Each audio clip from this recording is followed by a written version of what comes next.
Hai teman-teman, perkenalkan nama saya Princess Dain Mendome. Saya dari kelas 12 IPA Sekolah Indonesia Depok. Nah, pada kesempatan ini saya akan menceritakan tentang cinta laki-laki biasa. Nah, ada sebuah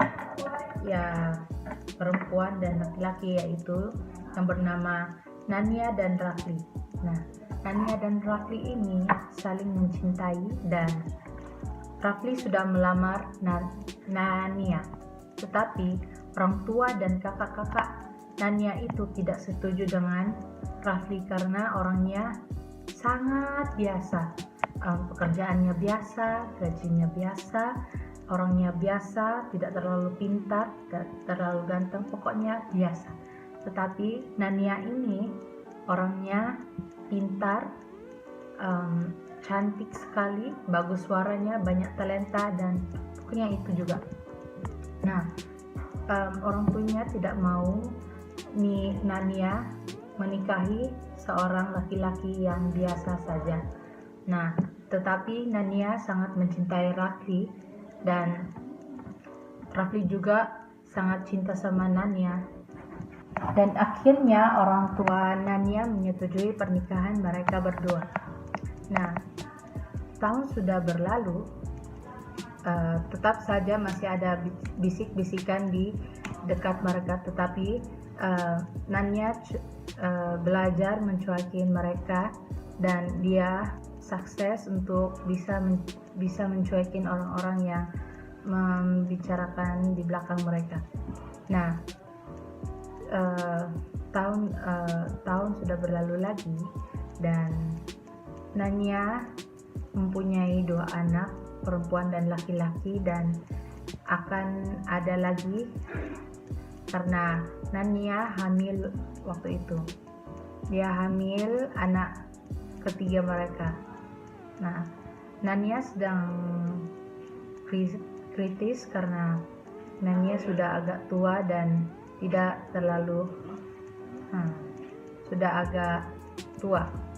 Nah, Nania sudah ada di rumah sakit untuk persiapan kelahiran anak ketiga mereka. Dan itu Rafli tetap aja di dekat Nania dan dia tidak meninggalkan Nania kecuali Rafli mau sholat. Nah, dan itu juga orang tua dan kakak-kakaknya Nania belum mengunjungi Nania di rumah sakit. Nah guys, seharusnya Nania ini sudah melahirkan 2 pekan yang lalu, tetapi nggak jadi karena mereka juga tidak tahu apa penyebabnya. Nah, mereka segera ke rumah sakit dan memeriksa Nania, dan mereka mengetahui bahwa bayi itu masih jauh dari pengeluaran bayi. Nah, pas diperiksa ulang, dan si Nania itu sudah ditusuki banyak obat dan diperiksa ulang, kata dokter kemungkinan bayi terlilit tali pusar ibunya. Nah, dan harus dioperasi. Nah, si Nania dan Rafli saling memandang dan bertanya pada pikiran mereka dan bilang, kenapa tidak dari tadi dibilangin. Makanya mereka siap-siap dan tetap saja Rafli memegang tangannya Nania dan tidak ninggalin Nania. Pas masuk di ICU, Rafli tunggu di luar dan Nania sudah masuk. Setelah operasi itu, keluarlah dokter dari ICU dan mengatakan bayinya sehat, tetapi ibunya dalam kondisi kritis dan koma. Nah, berapa bulan Nania itu koma, dan setelah sebulan bayi itu sudah bisa dibawa ke rumah mereka. Dan tetapi tetap saja Rafli tetap di sampingnya Nania, dan si Rafli bawa Al-Quran di rumah sakit untuk dibaca. Dan setelah Rafli membaca Quran, dia selalu bisik kepada Nania bahwa Nania bangun cinta, itu yang sering dia katakan di telinganya Nania. Nah, Rafli juga bawa buku kesukaannya Nania, dan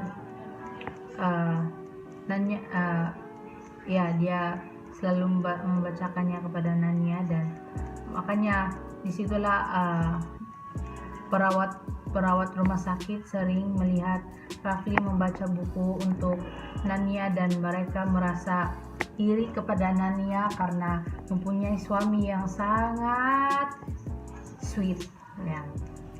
Begitulah. Sebulan Nania terbangun dan tidak ingat apa-apa, dan kayak dia trauma dengan kejadian itu, dan tidak bisa jalan. Meskipun Nania tidak bisa jalan, Rafli sering bantu Nania. Dia yang menolak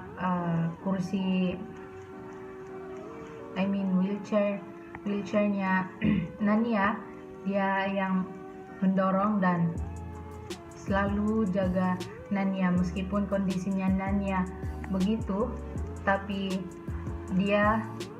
Rafli masih melaksanakan tugasnya sebagai suami dan menjaga Rafli.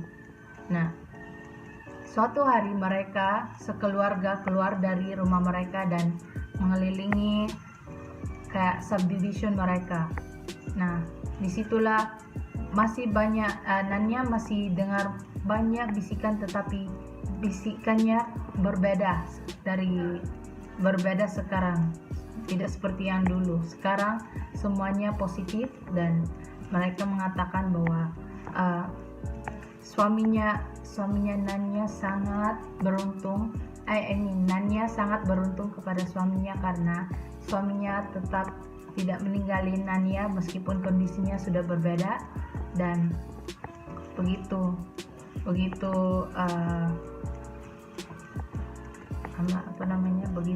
untungnya Nania mendapatkan suami kayak Rafli. Nah, pesan saya dari cerita ini, kesan saya dari cerita ini, meskipun kita ada mengalami pencobaan yang sangat berat, kita harus percaya kepada Tuhan, bahwa kita juga harus percaya kepada diri kita sendiri bahwa kita bisa mengatasi pencobaan itu, dan juga jangan cepat menyerah, karena kita tidak tahu bahwa Tuhan mempunyai rencana yang baik kepada kita. Nah, itu saja dari saya. Terima kasih sudah mendengarkan cerita, dan mohon maaf jika ada kesalahan, dan semoga cerita ini bermanfaat bagi kita semuanya dan tidak menjadi sia-sia, dan semoga juga kalian mendapatkan ilmu yang baru. Itu saja dari saya, dan terima kasih.